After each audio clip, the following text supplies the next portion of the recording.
салом айкатон азиз, дар моҳи шариф рамазон гуфтам ки касоне ки мисол тавобат мекунанд беморро ко мисол бемории рӯҳира бо воситаи қуръон ҳамин беморро дар моҳи шариф рамазон тавобат кунен тез чӣ метиҳад натиҷа метиҳад.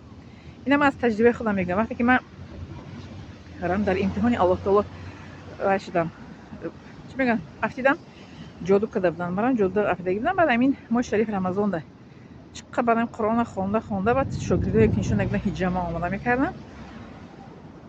Ба амри Аллоҳ таоло наҷот ёфтам. Барои ки ман вақте ки аз шавҳари якум 7 сол чӣ шудам, кӯдакдор нашудем, ҷудо шудем, баъд дига нахостам шавҳар карда.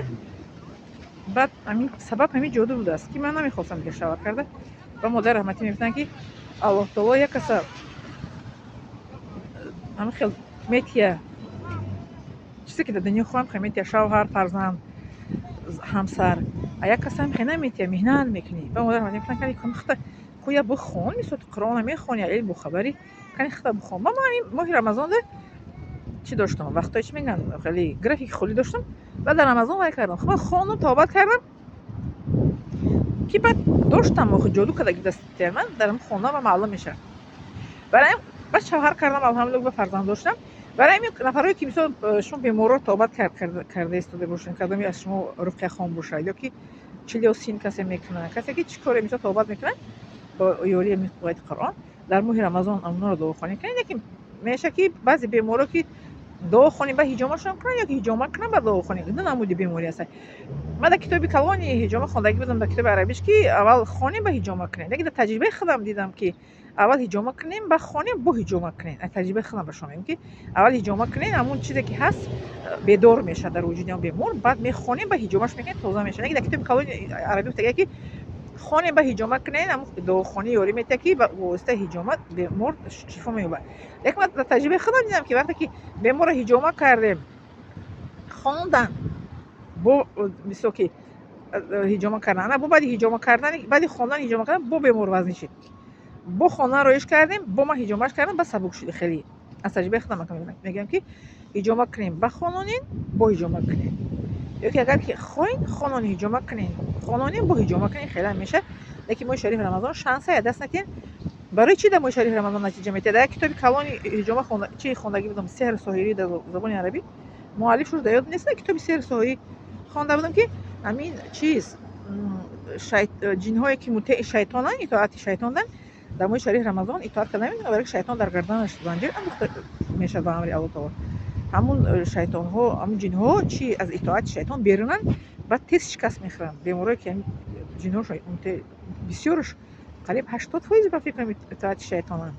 Лекин ҳамаашам мегӯем итоати шайтонанд дуруста, барои ки бо фармони шайтонам кор иҷро мекунанд. барои ҳамин илтимос, касе ки шумо тавобат сар кор доред, мисол ки ҳамин беморро дар моҳи шарифи рамазон тавобат кунед ва иншоалло ки натиҷаи хуб метиҳад. ҳам дуохонӣ ҳиҷома ин қати тоза мешавад. Мисол ҷоду дорад, чӣ мегӯянд, баста шудааст, фарзанддор намешавад, мисол безуриёт аст, мисол ё ки мисол шавҳар карда наметавонад, оила барпо карда наметавонад, занг наметавонад, инам кунед. бале, иншоалло ки ояти Қуръон шифо аст. яки моҳи шарифи рамазон бо як чизи муъҷизаи моҳи шарифи рамазон мебинем ки ҷинҳое ки итоаткунандаи шайтонанд дар моҳи шарифи рамазон аз итоат чӣ мешаванд, озод мешаванд. шайтон онҳоро амр карда наметавонад, яъне ки шайтон онҳоро ёрӣ дода наметавонад, ҷинҳоро ҳеҷ шикаст мехӯранд. ина мера ба шумо расонда будам. миннатдорам аз шумо. ина ба чӣ мегӯям, таҷлиса мекунем ба одамое ки дуохон ҳастанд, мефаҳманд тавобатшонанд дар рамазон чӣ мегӯям, чӣ мекунанд, суръат метиҳанд, яъне ки бо суръати тез тавобатҳоро дар моҳи шарифи рамазон кунед. вай шанс даст натиҳем. дар моҳи шарифи рамазон бинем чӣ кардагӣ намози шумо бигӯм. як духтарак дар Тоҷикистон 4 сол дар фотиҳа будам. духтарак агер таҷрибаи худам ба шумо гуфтем, духтарак 4 сол дар фотиҳа, домод мера раста мебиёяд, мера мебиёяд. баъд ҳамун амаш шогирди ман буд, ҳиҷома нишон дода бошад. баъд ҳамун бобош мегӯяд ки ҳамун маълима тайяр бор кани вай кунед ки ҳамин духтара вай кунад. ва ман рамазон ҳамунро вай карда будам, хонда будам, тавобат карда будам.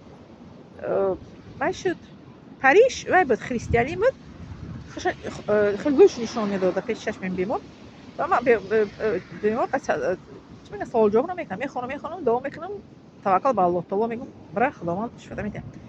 баъд ҳамун худаш нақл карда ҳамун амаш ки ҳамин хел омад, уриён омад, мегӯям пари, таки читати ангуштарин табти ангуштари тулида ва мега шумо дуо хони ман ангуштари ма дода натонистам мега. баъди рамазон ам духтарак шавҳар кард. бале ина бинед ман хидмат тавобат кардам, шавҳар кардам, кӯдакдоршам, духтарака тавобат кардем, фотиҳа 4 сола фотиҳа буда будагӣ.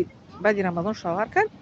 баъд бобош гуфта ки маълима да гап нест, гуфта синшод бидон. гуфта маълима ма тавобат намекунад, хеле ки гуфта ки ба хотири шавҳар кардан ки боша майла тавобат мекунам боша, барое ки шавҳар кардам 4 сола фотиҳа. гуфтам чихе бечораи домод мерава мебия Россия, дилам барои домод вайша сӯхт охе.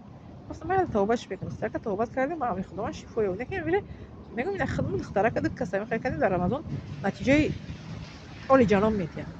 барои ҳамин бароятон муваффақият камобиҳо, касоне ки тавобат мекунем бемориҳои рӯҳиро чӣ мегӯянд ҷиндороро иншоалло. хоб поделиса кунен ва лайк монен ва чӣ мегӯянд касе ки нав дар омада бошад подписаться кунен, бо видеоҳои ҷолиб дар пеш аст иншоалло.